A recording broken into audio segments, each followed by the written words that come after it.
Bonjour Carly. Bonjour. Pouvez-vous vous présenter et nous dire par exemple quel est votre métier? Écoutez, je m'appelle Carly Boucaud et je travaille dans un organisme international. Donc, je m'occupe des ressources humaines. Voilà. Alors, est-ce que vous pouvez nous expliquer un petit peu le rapport que vous aviez dans votre plus tendre enfance à la fois avec votre couleur de peau et vos cheveux en termes d'accompagnement? Écoutez, pour les cheveux, bon, c'est vrai, ma mère nous achetait des shampoings dans les supermarchés, genre Palmolive ou Nivea, je pense. Mais aussi, elle utilisait aussi les feuilles d'hibiscus. Alors, elle les mettait dans l'eau, elle les écrasait et ça faisait une sorte de glu, je dirais, et on se frottait les cheveux avec, on se massait les cheveux. Mais bon, c'était pas encore satisfaisant parce qu'on ne savait pas vraiment si c'était bien ou pas. Mais on se disait la référence c'était plutôt les shampoings qu'on vendait Dans les supermarchés. D'accord. Donc voilà.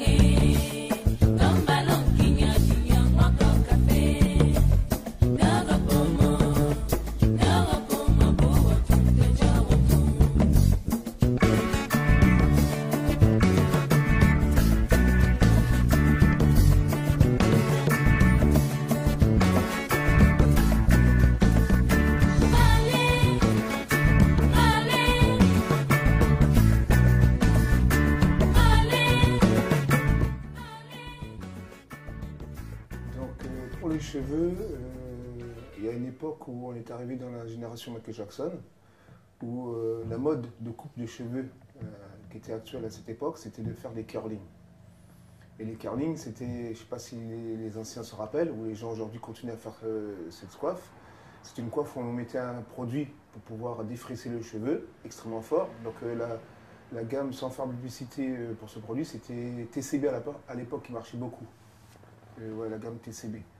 Et on faisait ça dans les salons de coiffure africains. Et donc on défrisait les cheveux. Après il y avait une mise de bigoudis ou de petits rouleaux dans les cheveux avec des élastiques. On devait rester à peu près 30 minutes ou 45 minutes sur un séchoir. Mais les années où on a utilisé ce genre de produit pour mettre dans nos cheveux, ça a altéré le cuir chevelu et les cheveux. Donc c'est vrai qu'après, mes cheveux en repoussant, parce que j'avais arrêté ça, j'étais parti vivre aux Antilles pendant 6 ans, 5 ans. C'est vrai que les cheveux repoussaient très mal. Donc il y avait des endroits où il y avait des petites calvities, et au fil du temps, bon, avec l'âge, ces calvities s'agrandissent. Donc on a les cheveux plus ou moins clairsemés. Des endroits où ça pousse et des endroits où ça ne pousse pas. Donc quand on fait un afro, on se peigne, on ne voit pas trop. Mais bon, c'est vrai que quand les cheveux sont coupés courts, il y a des endroits où ça apparaît. Donc après, bon, la vie fait que on continue à faire sa vie et tout. Et à un moment, voilà, il y a une recherche qui est faite quand on fait une recherche sur son histoire, de se rapprocher de l'Afrique. C'est un grand manque, ça a été une grande surprise et une mauvaise façon pour Gillette et pour nous tous de commencer l'année. Donc beaucoup de points d'interrogation et puis une grande détermination c'est chez Gillette et son équipe et puis pour nous tous pour l'aider à surmonter ce mauvais temps. D'accord. Mais comment vous avez connu Gillette Levat alors? C'est quand on passait dans la rue et que ma mère ne pouvait plus me coiffer. Et pour la peau, on utilisait les crèmes qu'on vendait aussi dans les cheveux. Non, même pas. Aux Antilles, on n'utilisait même pas de crème parce que bon, avec le soleil, tout allait bien. Il n'y avait pas de souci. Le souci s'est posé lorsqu'on arrive en France. Parce que le temps, ce n'est pas pareil. Il y a une dégradation de la peau. Dû au climat, bien sûr. Dû au climat, oui, voilà. Donc, on a des boutons. Enfin, c'était pas très agréable. Et ceci nécessite bien sûr un accompagnement adapté. Oui, tout à fait. Donc, bon, on utilisait les produits des Blancs. Je suis africain des Antilles et le besoin de revenir à la maison. Et quand j'ai le besoin de revenir à la maison, c'est réapprendre déjà à se nourrir, à se coiffer, à essayer de parler les langues de là-bas, du continent. Et dans ce travail de recherche, j'ai voulu aussi faire un travail de recherche au niveau du soin capillaire et de la peau. Donc c'est vrai que sur la peau et les cheveux, les seuls trucs qu'on nous propose, c'est des produits qu'on nous vend dans des magasins. Mon problème, c'est que j'étais toujours réticente à utiliser les produits des Blancs parce que je me dis, mais pourquoi pas nous? Pourquoi je ne peux pas avoir un produit qui me corresponde vraiment et pour mes cheveux et pour ma peau? Et vraiment, un jour, je tombe sur un article d'Amina et là, je me suis dit, tiens, bon, ça peut être intéressant. Peut-être que j'ai trouvé le produit qu'il me faut. Et ben voilà, et j'ai téléphoné, j'ai rencontré Gillette. Oh mon Dieu, ça date, je crois. Combien de temps? Depuis combien de temps? C'était en 2000, je crois. En 2000 ou 2001, quelque chose comme ça, oui. D'accord. Ah oui, ça fait un certain temps. On a été attirés par le magasin, on est rentré. Et comme dit Naïma, elle avait un problème parce qu'elle a beaucoup de cheveux, mais qui étaient difficilement coiffables. Donc on a rencontré Gillette. D'accord. Ce qui nous a beaucoup plu, c'est qu'elle nous a d'abord écoutés, qu'on a pu poser toutes les questions que nous voulions, notamment Naïma. J'étais aussi très frappée parce qu'elle était à l'écoute de l'enfant. Donc je trouve que c'est assez rare dans ce milieu. Et puis on a beaucoup aussi apprécié le fait qu'elle n'ait pas cherché à nous vendre des produits, mais surtout à nous expliquer quelle était sa démarche, à nous montrer les produits, à nous faire tester les produits. Et c'est comme ça que l'histoire a commencé. Le truc qui se passe, c'est qu'on s'aperçoit que beaucoup de ces produits-là, au lieu de faire du bien pour nos cheveux, nous font du mal. Voilà. Donc on cherche à avoir des produits plus ou moins naturels pour avoir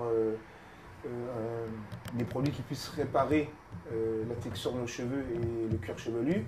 Et c'est l'effet contraire. Donc ou c'est trop gras, ou bien bon, ça vous casse les cheveux, ou beaucoup de choses qui suivent au fait de l'application de ces produits. Donc, par l'intermédiaire d'une vidéo que j'ai vue sur Internet, d'un frère qui avait fait une interview à l'époque de Ginette Lewatt sur une radio, je me suis renseigné un peu de savoir qui était cette personne-là et le travail qu'elle faisait. Et j'ai découvert son magasin, alors que moi j'habite tout près, sans savoir que je passais devant tous les jours, sans savoir que son magasin était là. Donc un jour j'ai poussé la porte de ce magasin-là et j'ai compris en fin de compte qu'est-ce qu'était l'entretien des cheveux capillaires et la peau éventuellement. Moi, je suis plus intéressé vers les cheveux. Et j'ai appris en fin de compte que, voilà, que tout ce qu'on nous vendait jusqu'à présent, c'était des produits qui étaient faits par des Occidentaux pour des Noirs, mais pas des produits faits par des Noirs pour des Noirs. Pour la peau, ça se voit que bien sûr, elle est superbe, elle est très très bien. Merci. Mais par contre, ce que je comprends pas, c'est que vous avez les cheveux coupés. Je comprends pas pourquoi. Mes cheveux coupent, écoutez, je les coupe régulièrement maintenant parce que je trouve qu'avec l'âge, vous savez, il vaut mieux avoir les cheveux courts déjà. D'accord. Et puis bon, enfin, ça c'est un choix personnel. Mais c'est vrai, dès que j'ai commencé à utiliser les produits de Gillette, j'avais coupé une fois pour bien travailler les cheveux et aussi le cuir chevelu et assainir le cuir chevelu parce que je me défrisais avant et le cuir chevelu était complètement abîmé. Mais là, puis petit à petit, ça s'est assaini. J'ai pu avoir de beaux cheveux coiffables que je peux toucher. Et maintenant, bon, je décide de les couper ou pas parce que bon, ça me plaît, mais tout en sachant que bon, ça va repousser aussi vite et que ça ne me pose aucun problème. Et depuis alors, qu'est-ce qui a changé pour vous? Alors c'est beaucoup plus facile pour moi de coiffer Naïma. Oui, ça me fait beaucoup moins mal. Ah, d'accord. Parce qu'avant, tu avais des cheveux durs et maman ne savait pas avec quel type de produit elle pouvait les assouplir, les traiter correctement. C'est ça? Oui, D'accord. Et donc aujourd'hui, ça va mieux, quoi. beaucoup mieux. D'accord. Ça va beaucoup mieux, ses cheveux sont coiffables et elle peut se coiffer elle-même. Donc c'est vrai Naïma a plus testé les produits de Gillette que moi. Donc elle a des cheveux qui sont de bonne qualité, des cheveux qui sont denses et des cheveux qui sont surtout coiffables. Ça a été vraiment le gros changement. Et les séances de coiffure qui étaient longues, qui étaient douloureuses, sont devenues des moments de plaisir en fait. D'accord.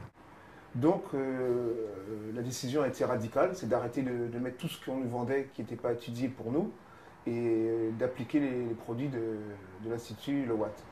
Donc il n'y a pas de comparaison à faire, c'est clair. Depuis que j'utilise ces produits-là, mes cheveux se sont mis à repousser.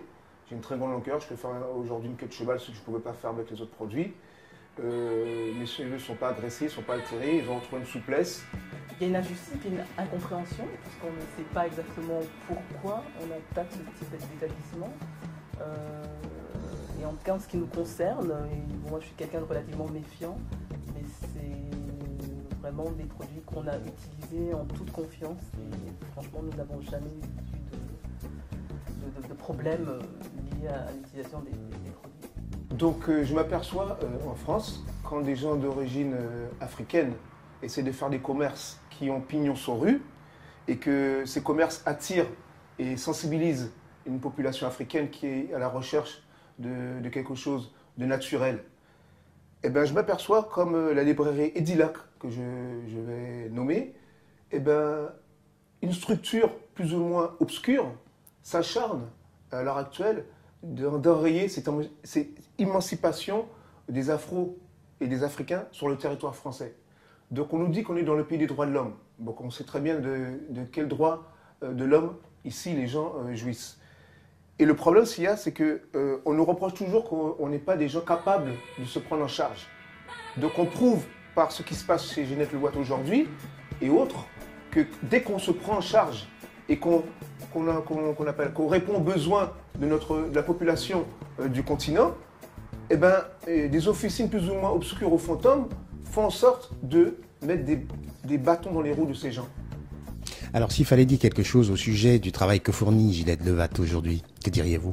Écoutez, je dirais que c'est essentiel. Vraiment, elle participe à une conscientisation du peuple noir et pour que ce peuple-là accepte sa peau, ses cheveux et pour qu'il en prenne soin.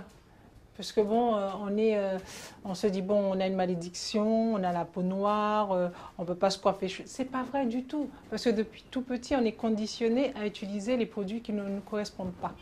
Les bébés, on leur donne les produits d'informatique qui correspondent au type européen, et pour les cheveux et pour la peau. Et voilà, et petit à petit, les cheveux se crêpent et encore. Et ça devient quasiment incoiffable.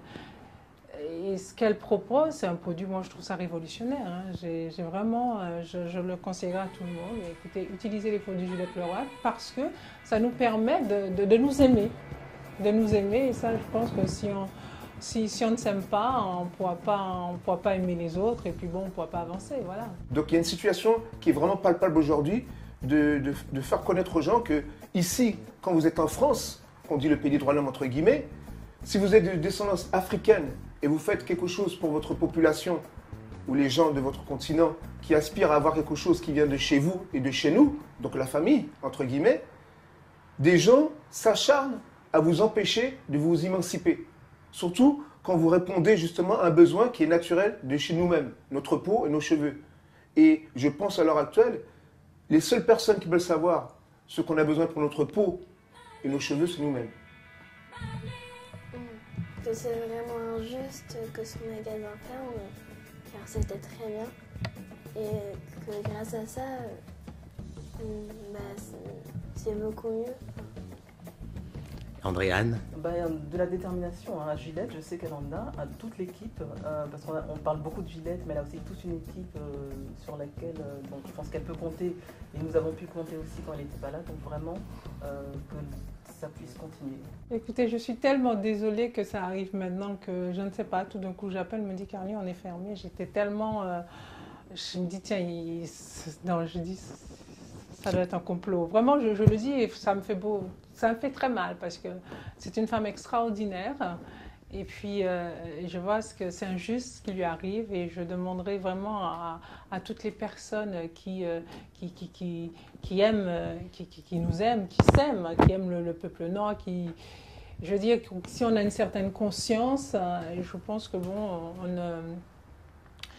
écoutez, on supporterait Gillette et moi, je la supporte à fond, vraiment. Voilà. Carly, je vous remercie. Je vous en prie.